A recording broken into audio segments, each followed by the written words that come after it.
Hello everyone, स्वागत है आपका हमारे यूट्यूब चैनल पे। तो आज हम डिस्कस करने जा रहे हैं कोड ऑफ सिविल प्रोसीजर का सेक्शन 2 सब सेक्शन सेकंड, जो कि डील करता है डिक्री से।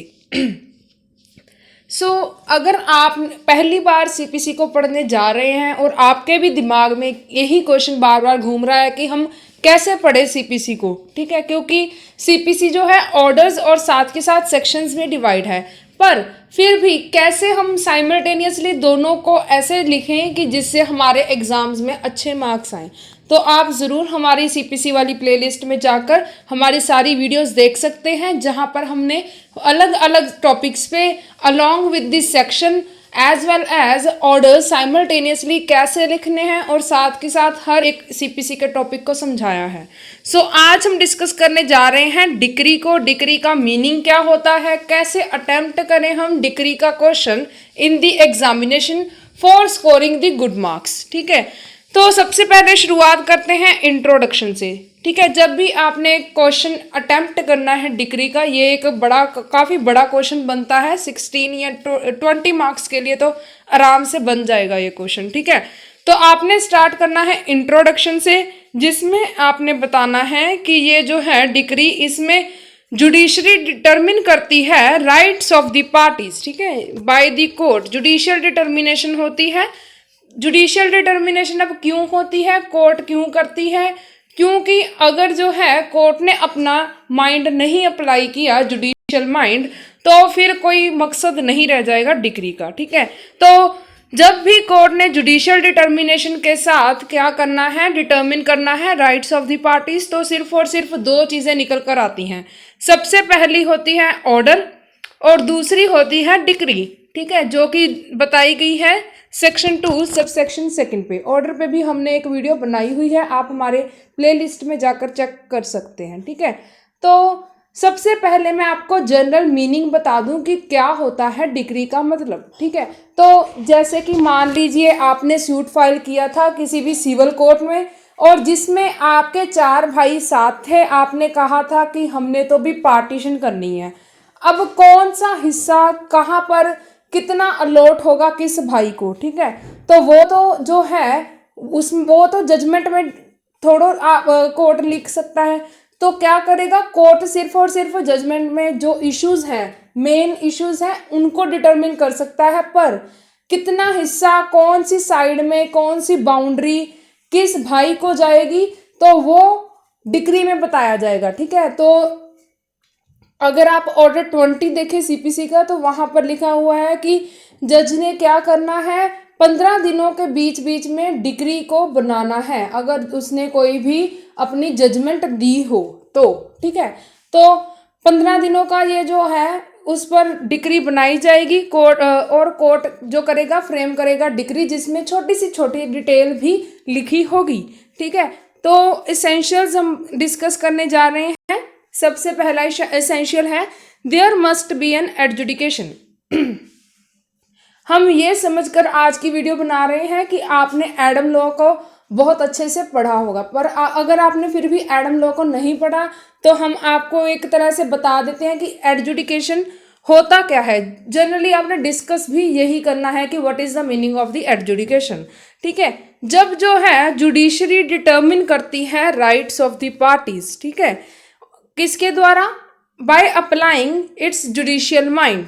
ठीक है, तो हम कहते हैं एडजुडिकेशन। अगर जुडिशरी ने अप्लाई नहीं किया अपना माइंड, तो फिर उसे हम एडजुडिकेशन नहीं कहेंगे। जैसे कि मैंने एग्जांपल्स भी लिखी हैं, डीआईडी। डीआईडी मतलब डिसमिसल इन डिफॉल्ट। अगर जो है पार्टीज के किसी भी डिफॉल्ट के कारण कोर्ट ने क्या कर दिया, पहली हियरिंग में ही सूट को डिसमिस कर दिया, तो फिर क्या होगा, उस पे तो कोर्ट ने अपना जुडिशियल माइंड अप्लाई नहीं किया, सिर्फ और सिर्फ डिसमिस किया है, ना ही पार्टीज को सुना, तो उसे हम एडजुडिकेशन नहीं कहेंगे। ठीक है, और रिजेक्शन ऑफ द प्लेंट। ठीक है, प्लेंट जो है प्लेंटिफ फाइल करता है प्लीडिंग्स में, आप हमारी वीडियो देख सकते हैं। तो अगर जो है कोर्ट ने पहले ही बिना सुने प्लेंट को रिजेक्ट कर दिया, ठीक है, मतलब कुछ किसी भी कारण विवश, जैसे कि प्लेंट के कंटेंट्स नहीं पूरे हैं या फिर कोर्ट फीस नहीं लगाई, वो आप हमारी प्लेंट वाली वीडियो में प्लेंट रिजेक्शन ऑफ प्लेंट के रीजंस देख सकते हैं। ठीक है, तो उसमें भी कोर्ट क्या करता है, अपना जुडिशियल माइंड नहीं अप्लाई करता, सिर्फ और सिर्फ रिजेक्ट करता है, तो उसे भी हम एडजुडिकेशन नहीं कहेंगे।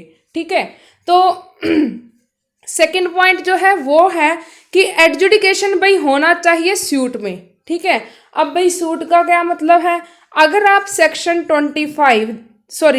26 देखें और साथ के साथ केस देखें, Pandurang versus Shantabai 1987 supreme court का केस है ये, तो उसमें बताया है कि सिविल प्रोसीडिंग्स में सूट कब इंस्टीट्यूट होगा, जब जो है प्लेंट फाइल करेगा plaintiff in the proper court. ठीक है, जुरिस्डिक्शन एरर नहीं होना चाहिए उस कोर्ट में। ठीक है, बहुत सारे एक्ट हैं, यहाँ पर हमने एक लिस्ट भी आपको प्रोवाइड की है जहाँ पर क्या होती है adjudication, Hindu marriage act, Indian succession act, arbitration and conciliation act, land acquisition act और यूपी एग्रीकल्चरलिस्ट एक्ट। ठीक है, तो अगर आपको इनके सेक्शंस फिलहाल नहीं याद हो रहे तो आप सिर्फ अगर नाम भी लिख दें तो वो भी बेटर है फॉर द इलस्ट्रेशंस।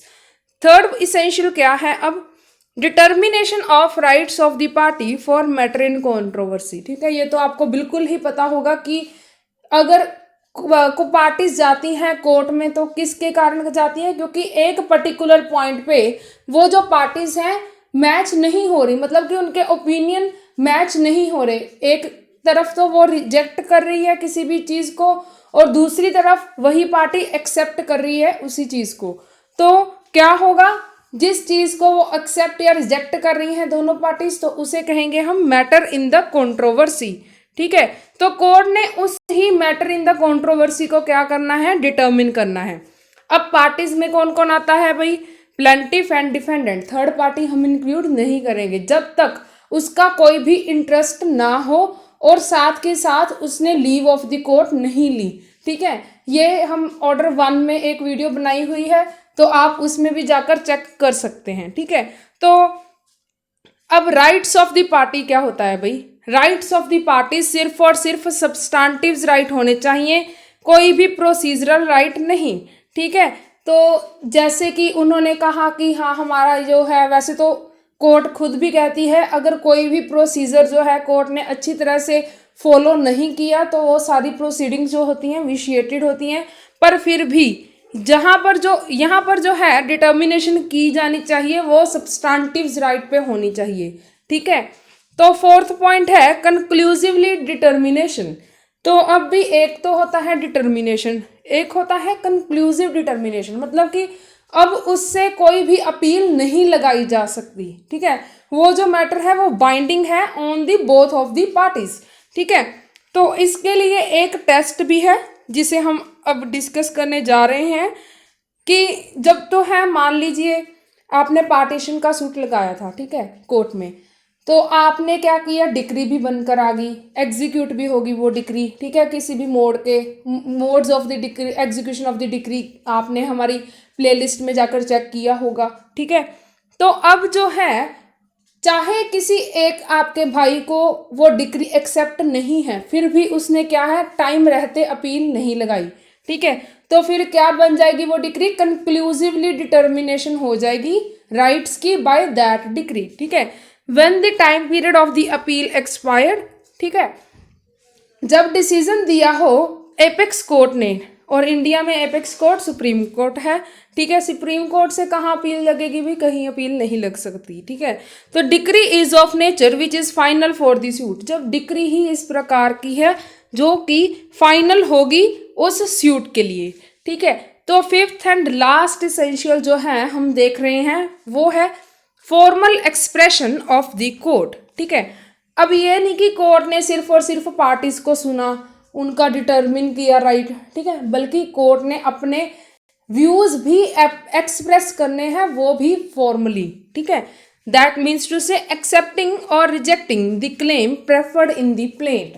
ठीक है, तो ये थे हमारे 5 इंग्रेडिएंट्स ऑफ द डिक्री।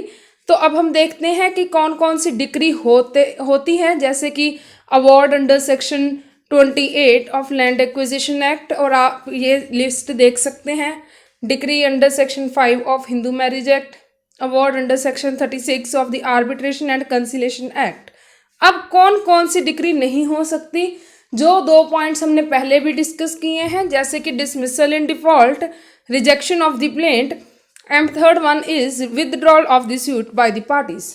क्यों भाई, अब जब पार्टीज ने सूट ही अपना विदड्रॉ कर लिया, कोर्ट कैसे अप्लाई करेगी अपना जुडिशियल माइंड, ठीक है ना। तो ये थे कुछ डिक्री के इसेंशियल्स और कुछ उदाहरण। तो जो है next topic kinds of the decree, वो हम डिस्कस करेंगे नेक्स्ट वीडियो में। सो अगर आपको हमारी आज की वीडियो पसंद आई हो, please like, comment, share and subscribe my channel. Thank you.